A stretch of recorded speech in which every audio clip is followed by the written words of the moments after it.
Nous voici toujours avec ce livre, La harpe de Dieu, preuve concluante que des millions de personnes actuellement vivantes ne mourront jamais.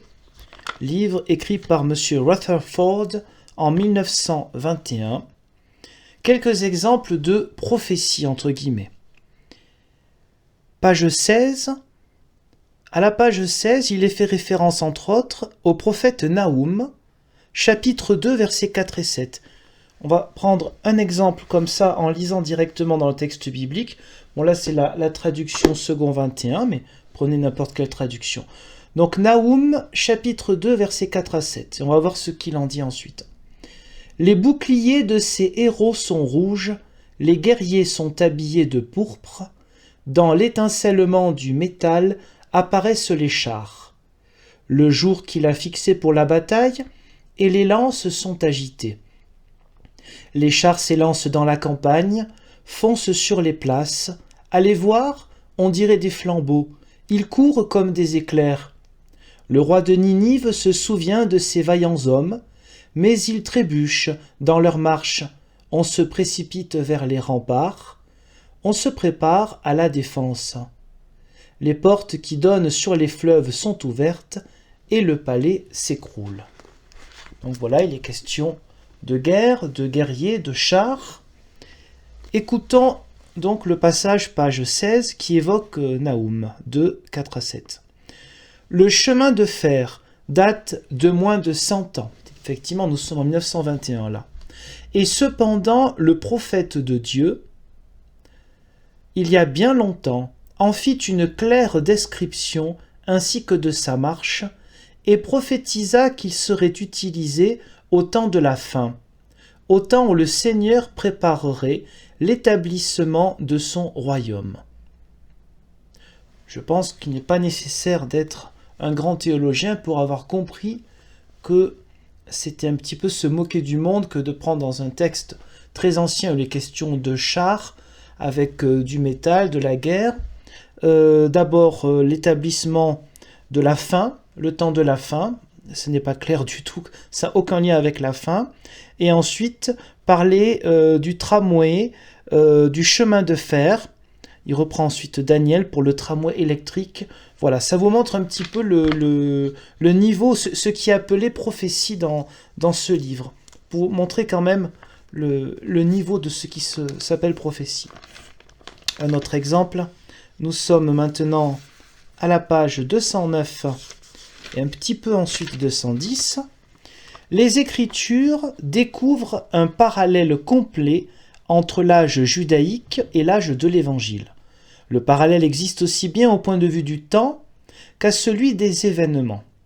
L'âge judaïque s'est terminé par une moisson qui a commencé avec l'ascension de notre Seigneur en l'an 33 après Jésus-Christ. Par le mot moisson, on entend ici le rassemblement du reste des Juifs à Christ. Jésus a dit nettement que l'âge de l'Évangile se terminerait par une moisson au cours de laquelle il serait présent et qu'il dirigerait lui-même. Pendant les 3 ans et demi de son ministère terrestre, donc 3 ans et demi, normalement c'est 3 ans, mais bon, ce sera sûrement utile de mettre 3 ans et demi, évidemment, qui commença à sa consécration et à son baptême, Jésus prépara les Juifs à la moisson de cet âge. Nous devrions nous attendre à trouver le parallèle au sujet de l'âge de l'Évangile. L'âge de l'Évangile viendra, c'est-à-dire maintenant, quand il écrit lui. Parce que l'âge de l'Évangile, entre les chrétiens qui sont tombés dans la croyance de la Trinité très vite et 1874, c'est un temps de ténèbres. Nous devrions nous attendre, je reprends, à trouver le parallèle au sujet de l'âge de l'Évangile, et nous le trouvons en effet. En comptant 3 ans et demi, c'est bien utile, à partir de 1874, parce qu'avant il a fait tout un schéma sur 1874, moment de la présence du Seigneur. Voilà, le Seigneur est présent à partir de 1874. Nous arrivons à 1878, très bien. Depuis 1874 jusqu'à 1878, le Seigneur prépara la moisson de l'âge de l'Évangile. Bon. La moisson judaïque couvrit une période de 40 ans qui prirent fin en l'an 73 après Jésus-Christ. Cherchez pas 73, je ne sais pas pourquoi. Le temple est détruit en 70, donc entre 33 et il compte 33. Bon, jusqu'en 70, bon, ça fera pas 40 ans. Hein.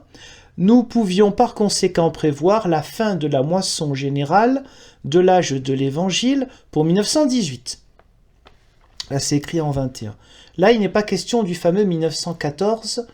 Il revient à un autre endroit. Mais allez chercher, voilà, 1918 comme temps de la moisson générale. Il y a plein de dates comme ça qui sont données. On ne sait pas trop exactement ce que ça signifie. Mais voilà, le soleil se lève à partir de 1874, disait son prédécesseur. Quelques courts exemples encore. Page 222. Jésus dit en outre que le rassemblement d'Israël en Palestine serait une des preuves les plus concluantes de sa présence et de la fin du monde. Cette question, ainsi que beaucoup d'autres se rapportant à la fin du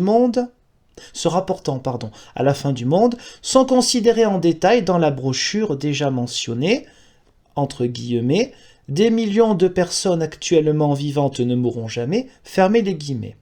Il y est montré avec preuves à l'appui que les prophéties se sont accomplies exactement au temps marqué, qu'Israël se reconstitue et reconstruit la Palestine. Juste comme le Seigneur l'a prédit, Jésus dit « Quand ces choses commenceront à arriver, redressez-vous et levez vos têtes, parce que votre délivrance approche. » Alors ça, c'est un trait habituel des mouvements millénaristes, et de ceux qui sont ce que j'appellerais les obsédés de la fin du monde. Il faut absolument qu'il y ait le rassemblement d'Israël. Alors que ce rassemblement d'Israël n'ait pas grand-chose à voir avec l'Ancien Testament, c'est pas grave. En tous les cas, on peut voir que ces gens qui sont forts en prophétie n'ont pas annoncé 1948, qui pourtant est une date importante pour certains. Mais bon, les prophéties, c'est toujours une fois qu'elles sont accomplies qu'on dit « regardez comme on avait raison », même si on ne l'avait pas annoncé avant, mais qu'on réinterprète ce que l'on avait dit avant. Donc là, à chaque fois que vous avez un mouvement qui parle de la fin du monde, il faut absolument que le rassemblement, je mets des guillemets, d'Israël soit fait. Et c'est pas grave si une majorité de Juifs dans le monde ne vivent pas là-bas, on s'en moque. L'essentiel, c'est d'avoir, je dirais, raison. Alors, page 219, il n'y en aura plus de trop, rassurez-vous. Page 219 à 220, c'est pour vous montrer quelques exemples, une manière de faire. Lisons donc page 219 et 220. « Mais avant tout cela, on mettra les mains sur vous et l'on vous persécutera. On vous livrera aux synagogues. On vous jettera en prison. On vous mènera devant des rois et devant des gouverneurs à cause de mon nom. Cela vous arrivera pour que vous serviez de témoignage. » Luc 21, 12, 13. Ces prédictions se sont réalisées à la lettre au cours des années 1917, 1918 et 1919. La guerre mondiale a fourni le prétexte d'une persécution mondiale contre les chrétiens humbles, honnêtes et fidèles. Alors, de qui parle-t-il? Quand il parle des chrétiens humbles, honnêtes et fidèles, cela revient à deux autres endroits où il est question, en fait, de ceux qui refusaient de prendre les armes pendant la Première Guerre mondiale. Enfin, la Grande Guerre, à l'époque encore, on dit comme ça. Ce qui est une réalité. Il y a eu effectivement des chrétiens, et il y a eu donc les étudiants de la Bible, qui se disent être les seuls vrais chrétiens, qui réellement ont eu des soucis à cause de cela. C'est indéniable. Par contre, il faut bien comprendre que les autres, tous ceux qui ont été, par exemple, je pense sans doute dans le réseau ménonite, ceux qui ont été persécutés, qui étaient plus nombreux que les étudiants de la Bible, plus tard appelés témoins de Jéhovah, il n'en est pas question, car ce ne sont pas des chrétiens humbles, honnêtes et fidèles. Là, nous sommes en 1921 quand ce livre est écrit, et donc même si les informations ne vont peut-être pas aussi vite qu'aujourd'hui, donc je vous indique ou vous rappelle qu'il y a eu la persécution des Arméniens. Vers 1915, la plupart du temps, on parle d'un génocide. On parle du génocide arménien, 1 500 000 Arméniens qui ont été massacrés. Mais il faut croire que ces Arméniens n'étaient pas, eux, des chrétiens humbles, honnêtes et fidèles. D'eux, on se moque totalement. On ne parlera pas évidemment des chrétiens orthodoxes et d'autres minorités catholiques et protestantes, mais avant tout les chrétiens orthodoxes, avec 600 évêques dans les goulags, enfin, ça s'appelait pas encore les goulags, en prison, les persécutions, les églises complètement défoncées au bulldozer à partir de 1917. Ça n'intéresse pas évidemment Monsieur Rutherford. Ce ne sont pas des chrétiens humbles, fidèles et honnêtes. Allez, un avant-dernier presque. On continue un petit peu sur les prophéties parce que c'est quand même important, surtout quand on est un mouvement qui se targue d'être fondé sur des prophéties. Donc il faut quand même donner quelques exemples. Ce que je dis, bien sûr, il y a ma propre interprétation et mon ironie, mais je reprends donc dans ce livre-là. Page 204. Dans la symbolique de la Bible, un temps équivaut à une année de 12 mois de 30 jours chacun, soit 360 jours. Chaque jour est considéré comme un an, ainsi que le dit le prophète, je t'impose un jour pour chaque année. Il est question ici de 3 temps et demi, donc Ézéchiel 4,6, de 360 jours prophétiques chacun, ce qui fait un total de 1260 jours prophétiques équivalent à 1260 ans. Il fut donc montré au prophète, donc Ézéchiel, puis Daniel, enfin il mélange un peu les deux, que ces 1260 années marqueraient le commencement du temps de la fin de cet ordre bestial. Oui, chez Daniel, il est question de bêtes qui symbolisent les grands empires païens, notamment les Perses. Mais évidemment, quand on est dans ce genre de mouvement millénariste, le contexte, on s'en moque. Les textes bibliques, ces textes bibliques-là, n'ont été écrits que pour ce qui se passerait des centaines d'années plus tard. Voilà. L'idée qu'il puisse avoir une consolation pour les gens de l'époque, non, ça n'a aucun sens. Quand on écrit un texte, il ne s'adresse pas aux gens de notre temps, il s'adresse à des gens qui vivront dans 1000 ans, 1260 ans, etc. Bref, 1260 années depuis 539 après Jésus-Christ, parce qu'avant il y avait une histoire de 539, alors où il les prend, voilà. La chute de la monarchie des Ostrogoths en l'an 1539, qu'il donne en lien avec le renversement de Sédécias, ça dépend comment on voit, en 606 avant Jésus-Christ. Bon, la technique est toujours un peu la même. On va prendre des événements historiques, on va dire de l'ère chrétienne, pour faire vite. Enfin, je dirais de la chrétienté horrible, ténébreuse et trinitaire. On va prendre des passages de l'Ancien Testament importants, la chute de tel roi, tel moment important, très bien. On va faire le lien, cherchez pas, lui c'est pourquoi, vous faites le lien, et puis là vous arrivez bizarrement à des années qui correspondent au début de leur propre mouvement. Donc on va dire que, voilà, ajouter à 539 après Jésus-Christ, parce que voilà, il a décidé que ça correspondait à 539, nous amène à, miracle, 1874 après Jésus-Christ, époque à laquelle, selon la chronologie biblique, il faut quand même en vouloir, selon la chronologie biblique, on doit attendre la seconde présence du Seigneur. Donc, comme toujours, un grand merci à ce monsieur et son prédécesseur qui ont tout vu quand des millions d'autres gens ont étudié la Bible, mais je ne sais pas, ils ont dû être enténébrés par la croyance de la Trinité, par l'horrible papauté, et le protestantisme qui, je vous rappelle, est forcément lié aux puissances mondiales. Et là, encore un petit morceau, un avant-dernier. Nous sommes à la page 215. Page 215. On pourrait raisonnablement s'attendre à ce que le clergé des églises nominales, oui, les églises de nom, les faux chrétiens, soit désireux de connaître la présence du Seigneur. Désireux aussi de l'annoncer au peuple et qu'en conséquence, il recevrait avec joie toute nouvelle concernant ce sujet. Oui, parce que le clergé des églises nominales, c'est-à-dire les prêtres et les pasteurs de toute église qui existe, bon, l'église orthodoxe, il ne sait pas qu'elle existe, hein, c'est pas grave, hein. voilà, en fait, on comprend rien. Bon, on va dire qu'on reste en 1921, donc je n'y étais pas, vous non plus. Donc on va dire qu'à l'époque, on imagine que tout ça a dû changer aujourd'hui, qu'il y a une ouverture d'esprit depuis, hein, voilà. En tout cas, à l'époque, ces pauvres pasteurs et prêtres qui ont fait des études de théologie, qui travaillent l'hébreu, le grec, eh bien, ils n'ont rien compris. Hein, bon. Mais le contraire a lieu. Et nous remarquons à nouveau que ces faits sont une des preuves données par Jésus lui-même pour signaler sa seconde présence.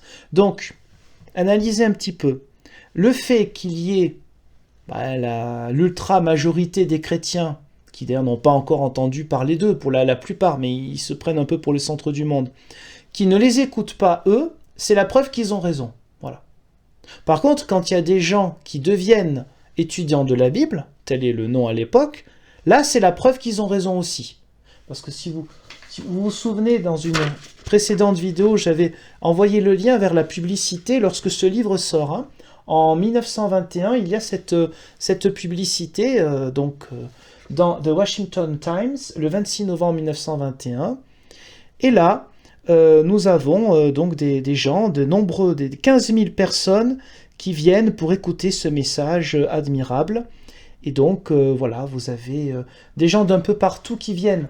Donc ces gens d'un peu partout, vous avez forcément, surtout aux États-Unis d'Amérique, des gens qui sont plus ou moins affiliés à une église, d'autant plus à l'époque. Donc, s'il y a des gens qui viennent à eux et qui avant étaient, par exemple, protestants ou catholiques, c'est la preuve qu'ils ont raison. Mais quand l'horrible clergé, c'est-à-dire pasteur en premier lieu, puisque c'est un pays à majorité protestante, d'autant plus à l'époque, et prêtres, quand eux n'écoutent pas Monsieur Rutherford, c'est la preuve aussi qu'ils ont raison. Voilà. Donc, dans tous les cas, voilà, vous avez compris. Il dit, je reprends la citation de ce livre, « Ce qui arriva du temps de Noé », donc c'est Jésus qui parle, avec leur interprétation, arrivera de même à l'avènement, présence du Fils de l'homme. Car, dans les jours qui précédèrent le déluge, les hommes mangeaient et buvaient, se mariaient et mariaient leurs enfants, jusqu'au jour où Noé entra dans l'arche.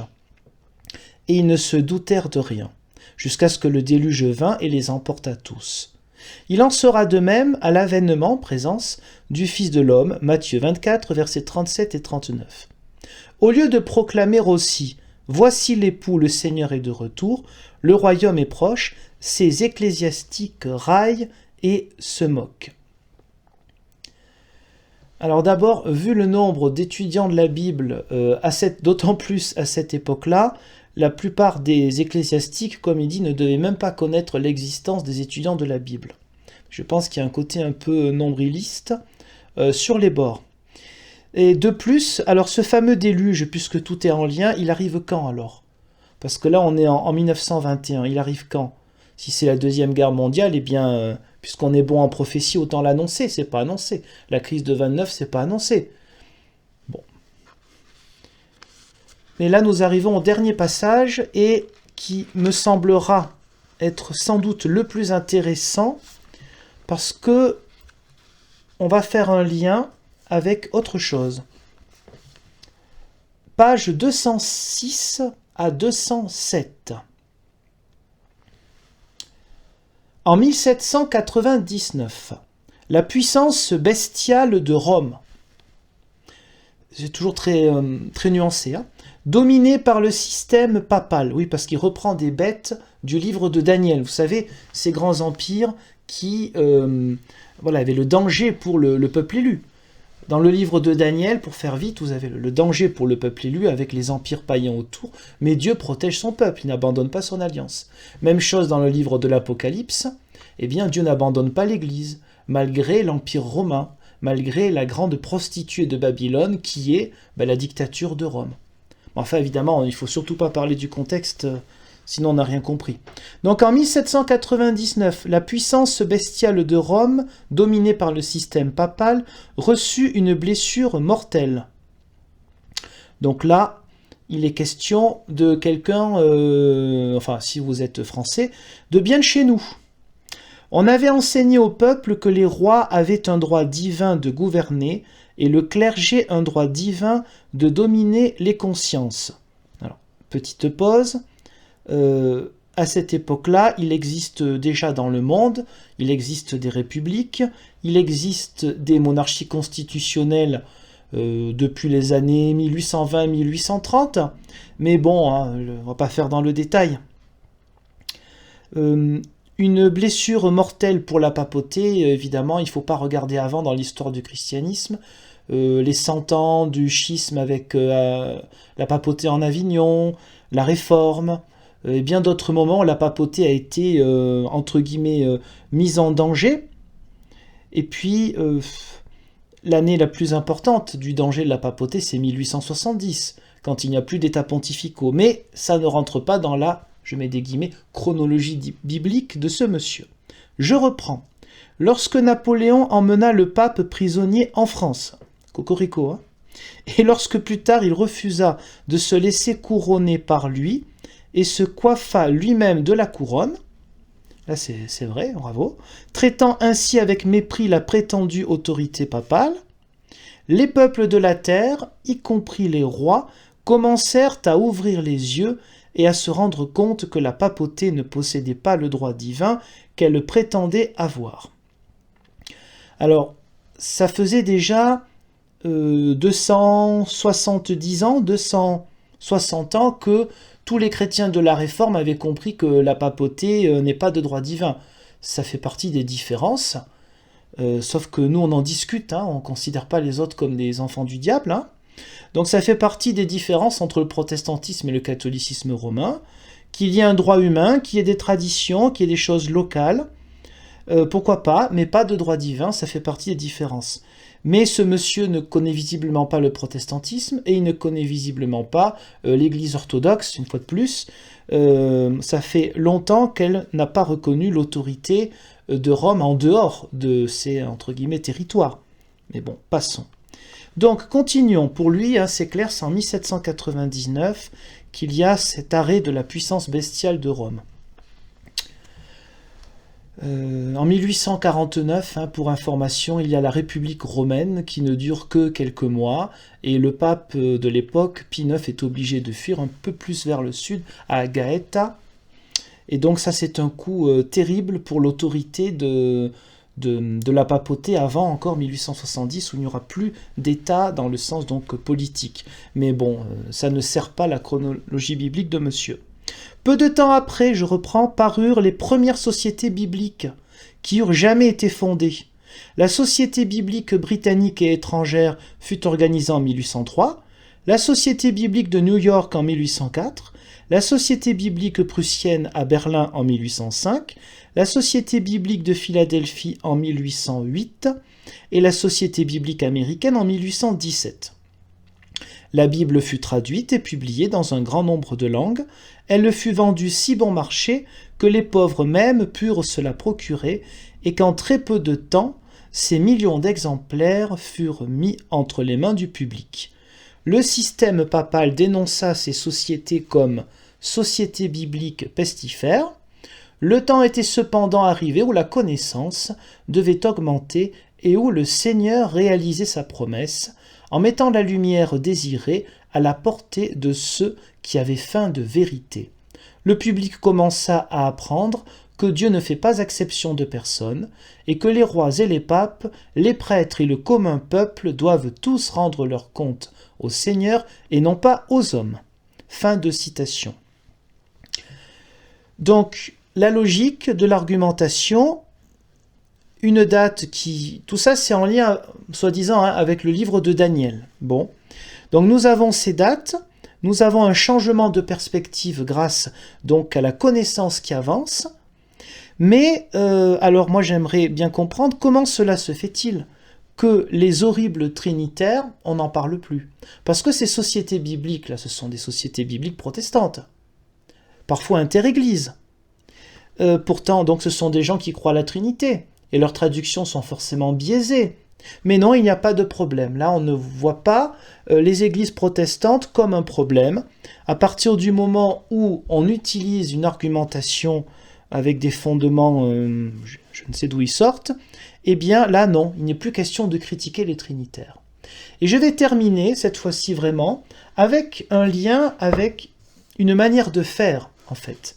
la manière de faire de tous ceux qui, un siècle avant lui, 80 ans à peu près avant lui, ont été, notamment dans son pays, les États-Unis d'Amérique, à se mettre ensemble et à chercher des dates pour le retour du Christ.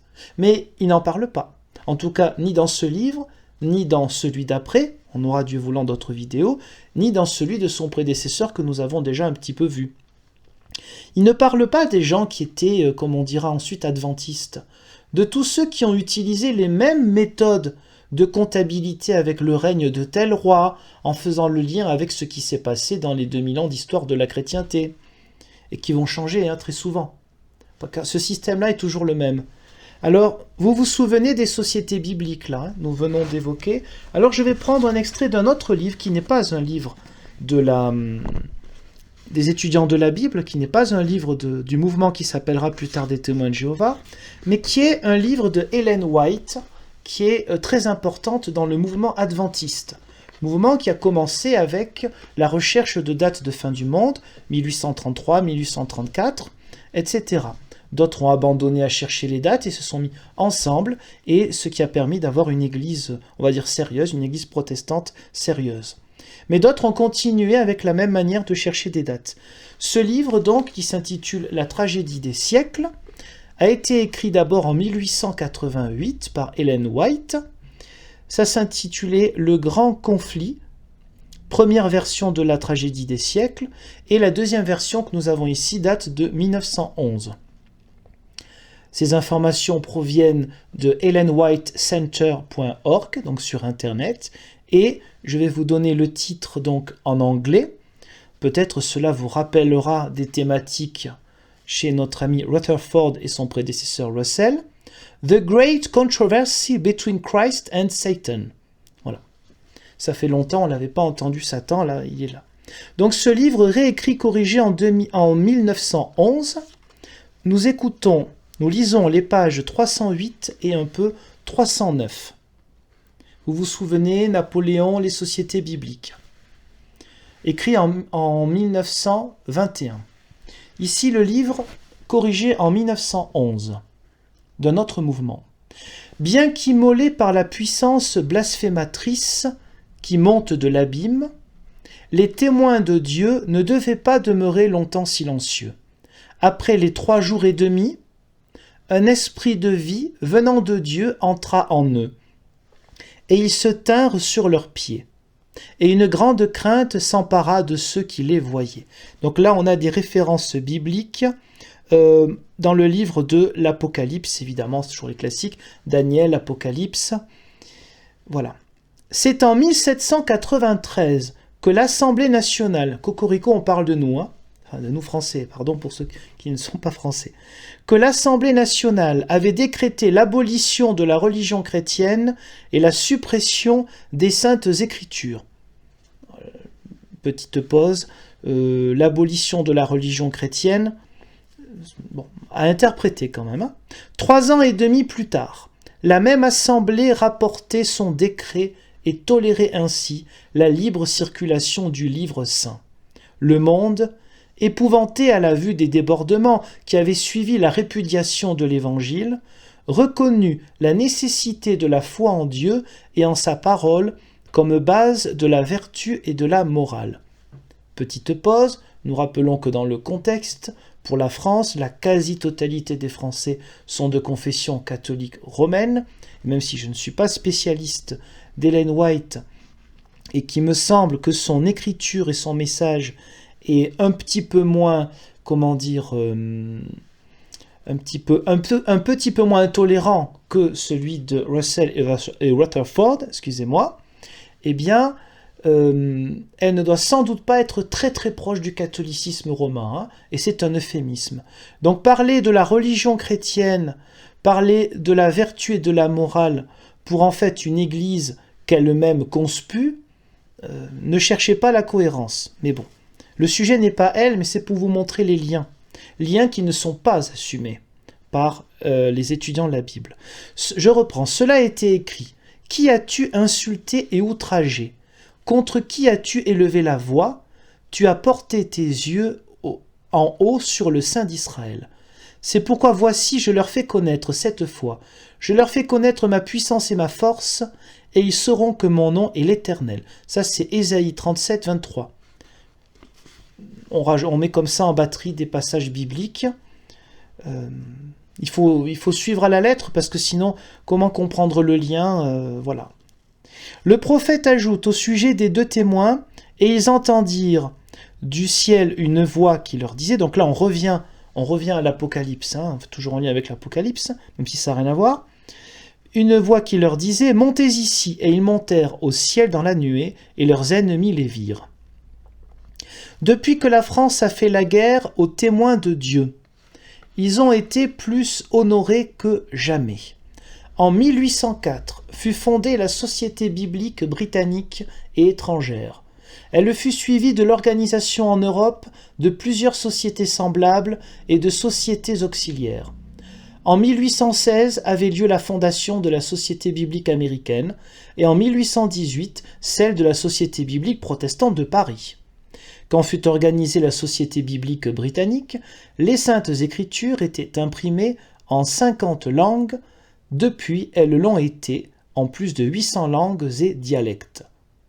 Au cours des 50 années qui précédèrent l'année 1792, on ne s'était guère occupé des missions étrangères. Fin de citation. Je ne dis pas que c'est exactement la même chose, mais je vais vous montrer qu'il y a une manière de, entre guillemets, interpréter, d'utiliser des chiffres, d'interpréter l'histoire, qui sont vraiment sujets à caution, et que cette manière-là, non seulement on retrouve à peu près la même chose, donc quelques années après, chez les étudiants de la Bible, ceux qui seront plus tard les témoins de Jéhovah, mais surtout ce n'est pas assumé. Il y a avant 1874, il y a après. Et la vérité n'arrive que par les étudiants de la Bible, M. Russell et ses successeurs, en 1874. Tout ce qui a pu inspirer avant, eh bien, cela n'existe pas. Voilà, c'est pour vous montrer, je sais que je suis un peu long, mais cette vidéo est plus longue que d'autres, heureusement. Les autres seront plus courtes, évidemment, mais c'est pour vous montrer une manière de faire, comment utiliser, et utiliser vraiment ce mot de manière négative, les Écritures en prenant des chiffres par-ci par-là, pour arriver finalement à ses fins et dire que voilà, le cœur, le centre, c'est ce que nous affirmons. Voilà, je vous remercie pour votre patience et je vous dis, Dieu voulant, à une prochaine.